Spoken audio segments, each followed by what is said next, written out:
April, Kalama and our next Olapa, our dancer, did their hula hua ka'i. They went on a personal journey to do research about their mele and to present their mele to the area that they were dancing from. With the help of my very, very dear friend, one of my closest friends, former Miss Aloha Hula 1993 and Kumu Hula Melia Lobenstein Carter. With that guidance, our next dancer, Makana, was able to go to Kukani Loko. Kukani Loko is where the birthing stones are.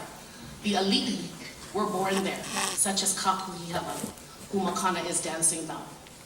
29 years ago today, I was a featured soloist at the Folklife Festival doing a hula kahiko. Makana is my daughter, and as the theme of this Folklife is metamorphosis. It's in with the old and in with the new. That's one important thing about hula, is that this is carried, these hulas are passed down through generation. It's not like we come up and we see it on YouTube and we want to go ahead and create it and dance it. This mele that my daughter is doing today was taught to me by my kumu hula, Uncle Newton Ka'anuhi Hitchcock, who passed away in 1989. This mele that she's doing is called KAKÖHIHEWA. Makoko. Ai, Honolulu ku po haku.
When your daughter's the dancer and you're the kumu, it's really hard to have the kumu and mom hat.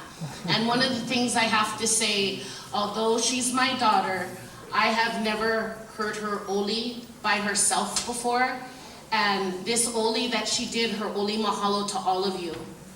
was given to her by her auntie Melia, and this is the first time we've really heard it. So we were so excited that she enjoyed that.